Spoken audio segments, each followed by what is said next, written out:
I had just locked the front door, keys still warm in my hand, when I heard Claire call my name from across the hedge. The sun was painting long shadows on the street, and all I had on my mind was the grocery list waiting in my purse. But Claire's voice, it carried something hesitant, almost like she was standing on the edge of a secret she wasn't sure she should tell. I gave her a polite smile, but inside I felt a sudden knot twist in my stomach. That look in her eyes wasn't casual. It was heavy, like she was about to hand me something I hadn't asked for. "Marie," she said softly, glancing around as if the street itself might be listening. "My husband told me not to say this. He said you're going through a hard time and you wanted to keep it private. But if you need anything, I'm here." Her words fell between us like stones dropped into still water, rippling through me. I froze on the step, my keys clutched too tight in my hand. A hard time? What hard time? Her tone didn't match the normal neighborly concern. It carried the weight of something already decided about me. I forced out a small laugh, the kind you give when you're covering nerves.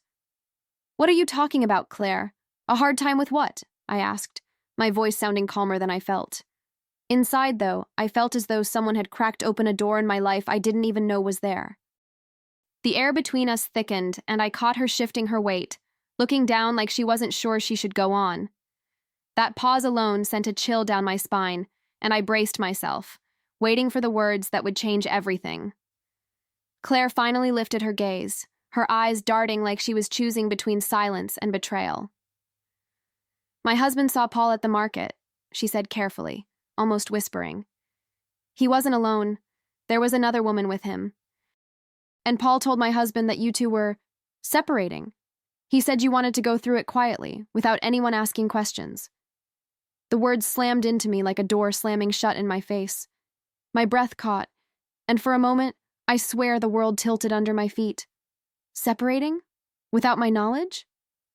I blinked hard, trying to process what she had just said. My chest felt tight, like someone had wrapped it in iron bands. "Separating?" I repeated, my voice shaking despite my effort to stay composed. "He never told me a single thing, Claire." My mind scrambled, flipping through every conversation, every glance, every mundane moment in the last weeks, searching for a clue. And suddenly, all those late nights, the excuses, the vague smiles when I asked questions, they began to stitch themselves together into something far more sinister. Claire's hand twitched like she wanted to reach for mine, but she hesitated, unsure if she had just destroyed my world or saved me from ignorance. I managed a shaky smile, though inside I was boiling with disbelief and rising anger. "Thank you, Claire," I whispered, my voice rough. I needed to hear this. Truly. I straightened my shoulders, though my knees felt weak. Right then, I knew one thing with absolute clarity. If Paul thought he could weave lies behind my back, I'd make sure those lies unraveled right in front of him. I walked away from Claire's hedge with my grocery list still tucked in my purse, but the market was the last place on my mind. Each step home felt heavier, as if I were dragging chains I didn't know I'd been wearing. My hands trembled, not from weakness, but from the fire sparking inside me. Betrayal wasn't new in the world. I'd seen friends suffer it, neighbors whisper about it, but now it had landed on my doorstep, wearing my husband's face. The air around me seemed sharper, every sound too loud, every breath too shallow. Inside, the house looked exactly the same. Shoes by the door, the faint smell of coffee from the morning, the calm quiet of a marriage that was supposed to be safe. But everything was different now, fractured, false. I sat at the kitchen table, staring at the grain of the wood, hearing Claire's words echo like a broken record. Paul at the market. Another woman. Separation. A script written without me, starring me as the fool. My stomach churned as if even my body was rejecting the lie I'd been living. I pressed my palms flat against the table, grounding myself. "He thinks I don't know," I murmured, the sound barely more than breath. But I did know. And that knowledge was power. For the first time in years, I felt a current of determination pulse through me. If Paul had painted me as fragile, broken, in need of pity, then he was about to learn just how wrong he was. And I already knew the first question I'd ask him when he walked through that door tonight. That night, I waited for Paul like someone waits for a storm, tense, restless, listening for every sound that might signal its arrival. The house was dim, the clock ticking louder than usual, each second drawing me closer to the moment I'd confront him. I rehearsed the words in my head, but my heart still pounded as if it were trying to escape. When I finally heard his keys jingle at the door, I straightened in my chair, the picture of calm I didn't feel. He walked in casually, humming under his breath, as if nothing in the world could touch him. He kissed the air in my direction and dropped a bag of groceries on the counter. "So, Paul," I said, my tone steady but sharp enough to cut glass, "how was the market the other day?" He didn't even flinch. He just shrugged, unpacking fruit like it was the most ordinary question in the world. "Oh, just the usual groceries. Why?" His nonchalance was almost insulting. I leaned forward, folding my hands slowly, my eyes fixed on him. "Strange," I said, letting the word linger, "because Claire's husband saw you there, with another woman." That was the first time his mask cracked. He froze mid-motion, the apple slipping slightly in his hand. For a split second, his eyes betrayed him, wide, startled, before he forced a laugh. "What? That's ridiculous. People make up stories. You know how gossip spreads." His words fell flat, and I could almost taste the lie in the air. I tilted my head, studying him the way you study a stranger who pretends to know your name. My lips curled into a smile, but it wasn't the kind he'd ever seen from me before. "Funny," I said softly, almost like it was a joke, "how the gossip included you saying we're separating. News to me, Paul." His face drained of color, and he stumbled over his words. I don't know where that came from. People hear what they want to hear." His voice was sharp now, defensive, like a cornered animal. The tension thickened, wrapping itself around the room until even the silence buzzed with electricity. He set the apple down too hard, the sound echoing louder than it should have. "You can't actually believe this nonsense," he snapped. But the way his eyes darted, the quickness of his breath, those told me everything I needed to know. He wasn't defending himself. He was scrambling. And the more he scrambled, the clearer his guilt became. I leaned back in my chair, crossing my arms as if I had all the time in the world. My calmness rattled him more than any scream ever could. "Don't worry, Paul," I said, my voice even. "I don't have to believe the gossip. I'll just find out the truth myself." That hit him like a dart to the chest. He shoved the bag of groceries aside, muttering something about being tired of this conversation, and stormed off toward the bedroom. I didn't chase him. I didn't need to. I had all the confirmation I required, and now I knew exactly what to do next. I sat there long after he slammed the bedroom door, the silence of the house pressing against my ears.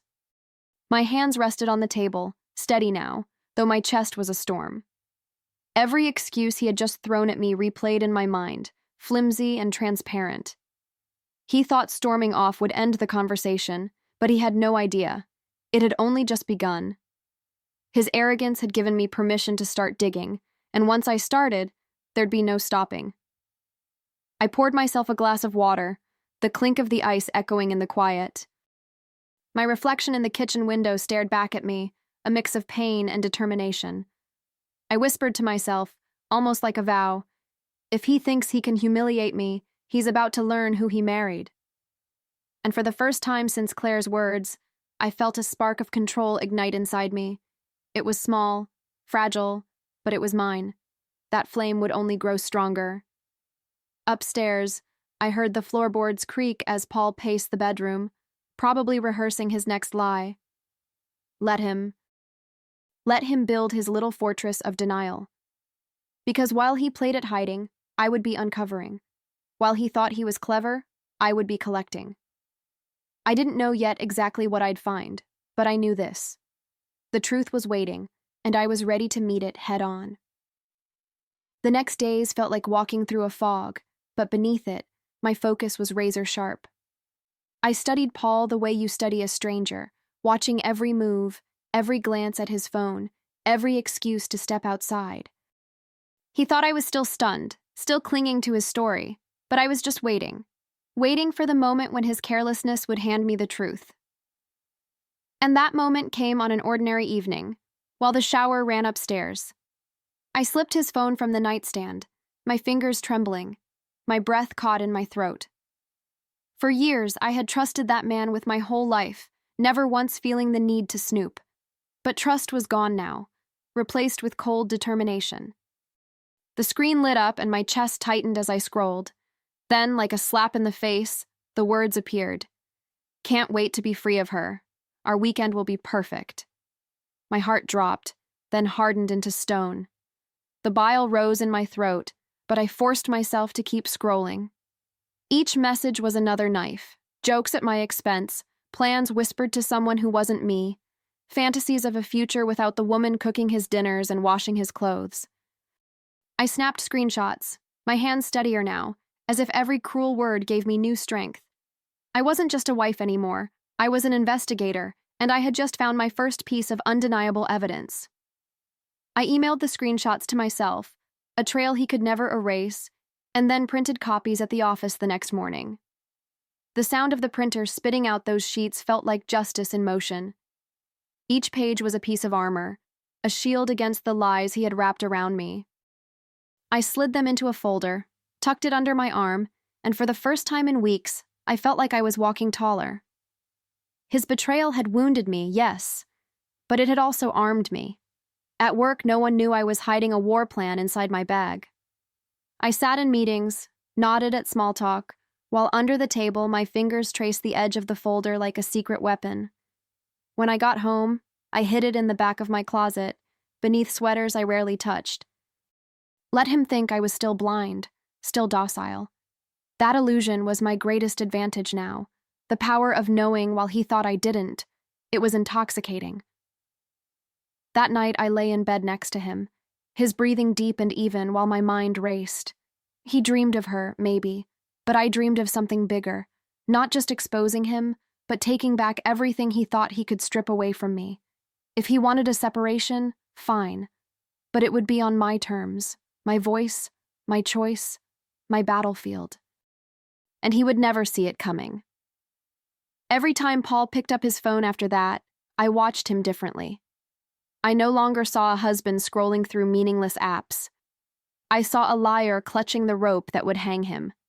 The shower running, the doorbell ringing. Even his short trips to the garage became opportunities for me to gather more. The pieces of his double life were falling into my lap, and I collected them carefully, like shards of glass that would soon cut him.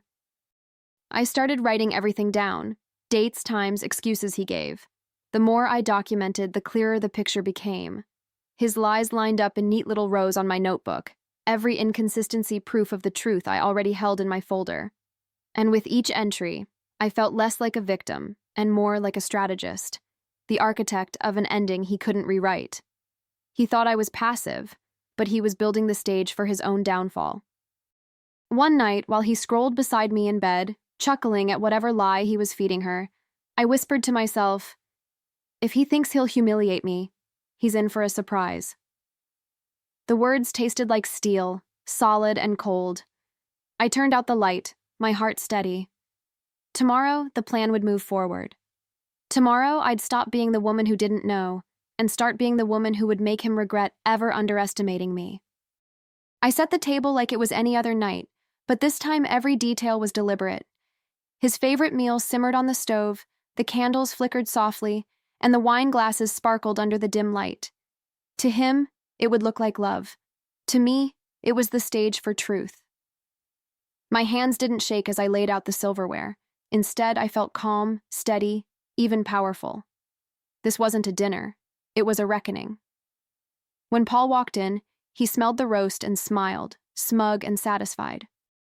Well, this is a surprise, he said, slipping off his jacket. He kissed the air near my cheek, the same hollow gesture I'd grown to recognize as routine, not affection. I smiled back, a perfect mask. I thought we could enjoy a nice dinner together, I said sweetly. He had no idea that the sweetness in my voice was laced with poison. We sat down, the clinking of cutlery filling the silence at first. He poured himself wine, his arrogance thick in the way he leaned back as if he owned the room. I let him settle into the comfort of the illusion. Then, I looked across the table and tilted my head, my smile sharpening. "So, Paul," I said lightly, "how's the process of separation going? I'd love to hear the details." His fork clattered against the plate, eyes darting up to meet mine. "Marie, what are you—" he started, but I cut him off by sliding the folder across the table. The sharp scrape of it against the wood was louder than his words. His face drained as he saw the papers spill out, screenshots of his texts, messages dripping with betrayal. "Don't play dumb," I said, my voice steady, sharp as a blade. "These are your words. These are your lies. You paraded another woman in public, told people I was broken, told them we were done." He shoved his chair back, standing so quickly the glass of wine tipped and bled across the tablecloth. "You went through my phone?" he roared, his voice shaking with rage and fear. "You had no right." The irony nearly made me laugh. I leaned back in my chair, arms folded, letting him unravel. "And you had no right to betray me," I replied coolly. My calmness was gasoline on his fire, and he knew it. His hands trembled as he tried to gather the papers, his voice breaking between anger and panic. "You're blowing this out of proportion, Marie. It's not what it looks like." But the evidence between us spoke louder than his desperate pleas. I watched him flail, a man drowning in his own lies, and felt something shift inside me. For the first time in years, I wasn't the one cornered. He was, and I intended to keep him there. I stood slowly, pushing my chair back with deliberate calm. "You paraded her around the market, Paul. Told people I was falling apart. Do you know what that makes you?" My voice was low, but it cut through his shouting like glass. He opened his mouth, but no excuse came out this time. Only silence, the kind that strips a man bare. I pointed at the papers still scattered between us. "That's who you are now. Not my husband, not my partner, just a liar who mistook my silence for weakness." The room was tense, the air thick with his rage, but beneath it all I felt strangely free. Watching him stammer, red-faced and desperate, was like watching a mask crumble. Every excuse he tried to form collapsed before it reached me. His power, the hold he thought he had, was gone. He just didn't realize it yet. I let the silence stretch, forcing him to sit in the ruins of his performance. Finally, I took the wine glass he had ignored and raised it slightly, meeting his eyes. "It's over, Paul," I said, calm and final. "And you'll learn soon enough what that really means." I left him standing there, fists clenched, his voice trapped in his throat. Upstairs, I could hear my own heartbeat steady, strong. Tonight wasn't the end, it was only the spark. The real fire was still to come. The next morning I didn't cry. I didn't beg. I walked into my lawyer's office with the folder of evidence pressed tight against my chest like a shield. The air inside smelled faintly of old leather and fresh ink, a place where battles were fought with paper and signatures. My lawyer flipped through the texts, his brow lifting higher with every page. "This is solid," he said, tapping the stack. "You'll get the house, the assets. He won't have a leg to stand on." Those words tasted sweeter than any promise Paul had ever made. Filing the divorce papers felt like setting down a heavy stone I'd carried too long. Every signature was a release. Every line I initialed a boundary carved in stone. I wasn't just ending a marriage, I was reclaiming myself. I thought of Paul's smug face at the dinner table, his arrogance, his panic when the papers hit the wood. Soon he would feel that panic again. Only this time, in a courtroom. When I came home that evening, Paul was waiting, pacing like a man about to lose something he still thought he owned. "Marie, don't do this," he pleaded, his voice cracking with desperation. "We can work it out." I set my purse down calmly, my keys clinking against the counter. "You already worked it out with her, Paul," I said, my voice firm. "This is me working it out for myself." The look on his face told me he finally understood. The power had shifted, and it was never coming back to him. The courtroom was colder than I expected, yet I sat there wrapped in a quiet fire. Paul tried to keep his composure, But every time the texts were read aloud, his shoulders sank a little lower. The whispers of witnesses, neighbors who had seen him flaunting his affair, cut through whatever defense he had left. I didn't need to speak much. The evidence spoke louder than I ever could. Watching his lies unravel under the weight of truth was more satisfying than I imagined. When the judge declared the house and assets mine, I exhaled a breath I hadn't realized I was holding. Paul's face was a portrait of shock, his mouth half open as though he thought charm could still save him. But charm can't rewrite betrayal. I stood, collected my folder, and walked past him without a word. The sound of my heels on the marble floor was steady, deliberate, a victory march in disguise. Outside, the sunlight felt different, brighter, warmer. I called Claire, the very woman who had unknowingly lit the fuse. "It's done," I told her simply. She didn't need details. She could hear the strength in my voice. Paul had always painted me as fragile, weak, unable to stand without him. But today proved what I'd known in my heart since the moment I saw those texts. I wasn't the one losing. He was. Paul came to me one last time, his pride shattered, his voice a mixture of anger and begging. "Marie, please, don't leave me with nothing," he said, his eyes darting like a man trapped in his own cage. I looked at him, this man who once promised me forever, and I felt nothing but a hollow kind of pity. "You built this, Paul," I told him calmly. "Brick by brick, lie by lie. Now you get to live in the ruins." His lips trembled, but I turned away, done giving him pieces of myself. The day he left, suitcase in hand, the silence that followed wasn't sad. It was liberating. The house was mine, but more importantly, so was my peace. I walked through each room slowly, touching the walls, the furniture, as if reclaiming territory stolen from me. For the first time in years, the air felt light. No more secrets, no more stage smiles, just me, and the freedom I had wrestled back with my own hands. That night, I stood by the window, glass of wine in hand, watching the world outside glow under the streetlights. I whispered to myself, not out of bitterness, but out of victory. He thought I was broken, but I was only waiting to rise. And I knew then that my story wasn't about losing him. It was about finding myself. What came next was mine to create, and I would never again let anyone write it for me. Months later, my home felt alive again. The rooms no longer echoed with tension. Instead, they carried laughter, music, and the hum of voices I trusted. That evening, I hosted a small neighborhood dinner, something I hadn't done in years. The table was full, the air warm with the smell of roasted chicken and fresh bread, and the clinking of glasses rang like a celebration. For once, the smile on my face wasn't forced. It was real, born from a peace I'd fought hard to earn. Claire leaned toward me, her eyes soft but curious. "You look happier than ever, Marie," she said with a grin, her words full of genuine affection. I squeezed her hand, grateful for the honesty that had started this entire journey. "Because I learned something important," I told her, raising my glass high enough for the room to hear. "I'd rather live alone with dignity than with someone who lives a lie." My words settled in the room, heavy yet liberating, met with nods and quiet applause. As I looked around, I felt a surge of pride, not for what I had lost, but for what I had gained. Freedom, respect, myself. Paul's name was now just a whisper in the neighborhood, a cautionary tale told in hushed tones.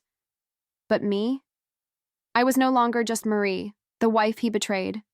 I was Marie, the woman who rose from the ashes of deceit, stronger than anyone had ever expected. As the night unfolded, I found myself laughing freely, the kind of laughter that shakes loose the dust of old wounds. Every story shared, every clink of glass reminded me that life didn't end with betrayal. It restarted. I caught myself looking around the table, realizing that the people gathered here weren't just neighbors. They had become my circle, my support, the ones who saw me not as broken, but as rebuilt. That realization was more healing than any apology Paul could have ever offered. Later, while clearing plates, Claire slipped beside me in the kitchen. "You know," she whispered with a smile, "the day I told you what my husband saw, I was scared I'd hurt you, but now, I think it saved you." Her words made my throat tighten, but in the best way. I hugged her, feeling the strength of friendship in that simple embrace. "You did save me, Claire," I said quietly. "You gave me the truth, and with it, the chance to start over." When I stepped back into the dining room, I caught my reflection in the glass cabinet. My eyes looked brighter, my posture taller. I barely recognized the woman I had been months ago, the one who lived under shadows, waiting for answers that never came. That version of me was gone. In her place stood a woman who had faced the storm and walked out untouched by its ruin. A woman who had found her voice again. When the last guest left and the house grew quiet, I stood by the doorway, letting the silence wrap around me like a warm blanket. It wasn't the heavy silence of secrets anymore. It was peace. I poured myself one final glass of wine and walked out to the porch, breathing in the cool night air. The stars shimmered above me, steady and eternal, and for the first time in a long while, I felt steady too. Paul's name no longer stirred anger in me. It was just a memory, distant and small, like a shadow fading with the sunset. What lingered instead was pride. Pride that I hadn't crumbled, that I had fought back with truth and walked away with everything that mattered, my home, my dignity, and myself. I had discovered that strength isn't born from avoiding pain, it's born from facing it head-on and refusing to let it define you. As I lifted my glass to the night, I whispered, "Here's to new beginnings." The words weren't bitter, they were hopeful. Tomorrow, I would wake in a house that was truly mine, surrounded by people who valued me, with a heart no longer bound by lies. And as I closed the door behind me, I knew with unshakable certainty, I wasn't just surviving, I was thriving, stronger, freer. Finally, me.